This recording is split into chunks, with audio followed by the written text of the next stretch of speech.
Hi students, कैसे हैं आप सभी। आई होप सब बढ़िया होंगे, मस्त होंगे, ज़बरदस्त होंगे। तो स्वागत है आपका एक और धमाकेदार चैप्टर में जिसका नाम है द थर्ड लेवल। जी दोस्तों, सही सुना आपने। विस्तास का first chapter the third level, जिसके राइटर हैं जैक फिने। बच्चों, चैप्टर स्टार्ट करने से पहले मैं आपको एक सलाह देती हूँ कि इस चैप्टर को ना इमेजिन करके पढ़ना, फील करके पढ़ना, ठीक है। तो स्टोरी के कुछ कैरेक्टर्स के नाम मैं आपको बता देती हूँ। पहला है चार्ली, और उसकी वाइफ है लुइसा, और उसका एक फ्रेंड है, साइकेट्रिस्ट है वो, ठीक है, सैम। लेट स्टार्ट दोस्तों। सबका कहना है कि ग्रैंड सेंट्रल स्टेशन पर सिर्फ 2 ही लेवल हैं, लेकिन मेरा कहना है कि वहाँ 3 लेवल है। हाँ, क्योंकि मैं खुद गया हूँ वहाँ पर। मैं अपने दोस्त सैम से इस बारे में जब बात करता हूँ, एक्चुअली वो एक साइकेट्रिस्ट है, तो जब मैं उससे बात करता हूँ, मैं उसको थर्ड लेवल के बारे में बताता हूँ, तो वो मुझे पागल समझता है और कहता है तुम शायद मेंटली परेशान हो, इस वजह से तुम्हें फालतू की चीज़ें दिख रही हैं। ये सब बात सुनकर मेरी वाइफ परेशान हो गई कि कहीं मेरी वजह से तो चार्ली सैड नहीं रहता। मेरे दोस्त अक्सर मुझे बोला करते थे कि तुम स्टैम्प कलेक्शन करते टाइम बिल्कुल खो से जाते हो। तो मैं उनसे कहता हूँ कि ये काम मैंने मेरे दादाजी से सीखा है। उनके टाइम में लोग स्टैम्प कलेक्शन करते थे और तब बहुत शांति होती थी। अरे रूजवेल्ट भी तो स्टैम्प कलेक्ट किया करते थे यार, हम तो क्या चीज़ हैं। एनीवे, चलो मैं तुम्हें वो बताता हूँ जो कल रात मेरे साथ हुआ। कल ऑफिस में बहुत काम था। मैंने सोचा जल्दी ख़त्म करके अपने घर चला जाता हूँ, और मैं जल्दी में था, इसलिए मैंने सोचा मैं सबवे से जाता हूँ। दोस्तों, सबवे का मतलब होता है अंडरग्राउंड ट्रेन जो चलती हैं वो। मैंने सबवे लेने का सोचा क्योंकि वो बस से तेज चलती है। जब मैं 31 ईयर्स का था तब की बात है ये। मैंने सूट पहन रखा था, मतलब कोट पैंट, और एक स्ट्रॉ वाली हैट लगा रखी थी। मैं ग्रैंड सेंट्रल स्टेशन के फर्स्ट लेवल पर गया। वहाँ सब लोग नॉर्मल थे। वहाँ से ट्रेन जो जाती थी वो लोकल में चलती थी बस, लेकिन मुझे शहर से थोड़ा दूर जाना था, तो मैं सेकंड लेवल पर गया। वहाँ से ट्रेन शहर के बाहर भी जाती थी। और भाइयों, मैं ग्रैंड सेंट्रल स्टेशन 100 टाइम्स जा चुका हूँ, और जितनी बार भी जाता हूँ हर बार दूसरे गेट से, हर बार दूसरे कॉरिडोर से निकल जाता हूँ, और ऐसा लगता है जैसे हर रोज यहाँ पर एक नया कॉरिडोर, एक नया गेट बन जाता है। अब मैं जिस कॉरिडोर से जा रहा था, मुझे लगा ये गलत है, लेकिन मैं फिर भी चलता गया और मैंने स्टेप्स आगे बढ़ाने शुरू किए। मैंने सोचा कि निकल ही जाऊंगा चलते चलते। फिर कुछ दूर जाने पर मुझे मेरे फुट स्टेप्स की आवाज़ आने लगी। मतलब इतनी शांति थी वहाँ पर कि मुझे अपने फुट स्टेप्स की आवाज़ आने लगी। कुछ दूर जाने पर मुझे कुछ लोग बात करते हुए नजर आए। मतलब उनकी आवाज़ आ रही थी, नज़र तो नहीं आए थे, लेकिन हाँ उनकी आवाज़ आ रही थी। जैसे वो बातें कर रहे थे ना, तो उनकी आवाज़ आ रही थी। चलते चलते मैं एक ऐसी जगह पहुंच गया जहां पर ट्रेन्स खड़ी थी। मैंने सोचा कि मैं सेकंड लेवल पर पहुंच गया, लेकिन वहां पर जो रूम थे बहुत छोटे छोटे थे। जो टिकट विंडोज थी वो भी बहुत छोटी छोटी थी, और ट्रेन बड़ी अजीब सी थी। हाँ दोस्तों, ट्रेन ओल्ड फैशन थी, और वहां पर एक लाइट लगी हुई थी जो फ्लिकर कर रही थी। फ्लिकर का मतलब होता है जैसे बारिश में आपने मूवीज में देखा होगा, लाइट जलती है बंद हो जाती है, जलती है बंद हो, ऐसे मतलब फ्लिकर कर रही थी। वहां पर थूकने के लिए एक बॉक्स रखा हुआ था, स्पीटून्स बॉक्स रखा हुआ था। वहां पर एक इंसान भी था जिसकी पॉकेट में गोल्ड वॉच रखी हुई थी। गोल्ड वॉच जिसका ढक्कन खुलता और बंद हो जाता था, पहले टाइम में चलता था ये।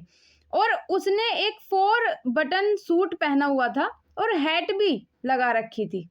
वहीं दूसरी तरफ एक लेडी जो ट्रेन के गेट पर खड़ी थी, उसने लॉन्ग ड्रेस पहनी थी जिसे हमारे यहाँ पर गाउन बोलते हैं। वहां पर सभी लोग ऐसे ड्रेस्ड अप थे जैसे 19th और 18th सेंचुरी में हुआ करते थे। वहां पर मैंने एक न्यूज़पेपर भी देखा जिस पर लिखा हुआ था द वर्ल्ड, और इसमें प्रेसिडेंट क्लेवलैंड के बारे में बताया गया था। और दोस्तों, अब की बात करूँ तो ये न्यूज़पेपर कई साल पहले देखने मिलता था, मतलब अब बंद हो गया था, लेकिन वो ऐसे प्रिंट अप था जैसे 11 जून 1894 में हुआ करता था। मतलब वो 11 जून 1894 का ही था। मुझे लगा कि मैं टाइम ट्रेवल करके पास्ट में आ गया हूँ। क्योंकि ये न्यूज़पेपर सालों पहले चलते थे और अब मैं देख रहा हूँ। मैं टिकट विंडोज पर टिकट खरीदने गया अपनी और अपनी वाइफ लुइसा के लिए। हम दोनों गेल्सबर्ग जाना चाहते थे। एक्चुअली दोस्तों, गेल्सबर्ग एक बहुत सुंदर जगह थी जहाँ पर बड़ी बड़ी बिल्डिंग्स थी, ट्रीज होते थे और वो ऐसे थे जो रोड के दोनों साइड छाया बना कर रखते थे। देखिए आपने ऐसी सड़क। और ये ही नहीं, शाम के टाइम वहां पर लोग सिगर पीने जाते थे, ठीक है, और उनकी जो वाइफ्स होती थी उनके पीछे पीछे रहती थी हेल्प करने के लिए, जैसे पहले राजा लोग करते थे। और ये सब सोचते सोचते मैं टिकट खरीदना शुरू कर देता हूँ और पैसे निकालकर जैसे ही मैं टिकट काउंटर के पास रखता हूँ, टिकट काउंटर मुझे इस तरह से घूरने लगता है ऐसे, क्योंकि मैंने जो पैसे रखे थे वो अब के नहीं थे, आई मीन 1894 के नहीं थे, वो तो मेरी वाली करेंसी थी जो मेरे टाइम में चलती थी, लेकिन ये तो मैं पास्ट में आ चुका हूँ, तो ये वो करेंसी तो नहीं है। फिर मैं डर कर वहां से जल्दी से भाग जाता हूँ, कहीं ये पुलिस को ना बुला ले। और दोस्तों, सही बात ये थी कि मैं सेम उसी रास्ते से अपने टाइम में वापस आ जाता हूँ। फिर अगले ही दिन मैं बैंक अकाउंट से $300 निकालकर उन्हें पुराने टाइम के $200 में चेंज करा लेता हूँ। अब मैं अगले दिन फिर से ग्रैंड सेंट्रल स्टेशन जाता हूँ, तो मुझे वहां पर 3rd लेवल के गेट नहीं मिलते हैं। मैं बहुत ढूंढता हूँ, बहुत ट्राई करता हूँ और मुझे गेट नहीं मिलते हैं। मेरी इन हरकतों से मेरी वाइफ परेशान थी।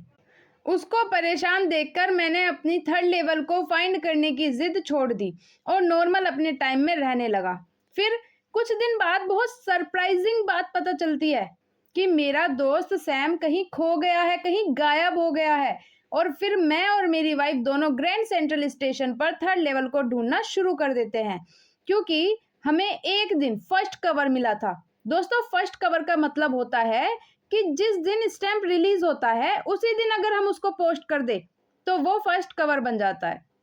तो लिटरली उनको फर्स्ट कवर मिलता है और उस पर लिखा होता है, देखो ये नोट कवर लिखा होता है जो आपको दिख रहा है स्क्रीन पर। उसमें लिखा होता है, चार्ली मैं सैम हूँ और मैं गेल्सबर्ग में 2 वीक से रह रहा हूँ और यहाँ पर बहुत मज़ा आ रहा है।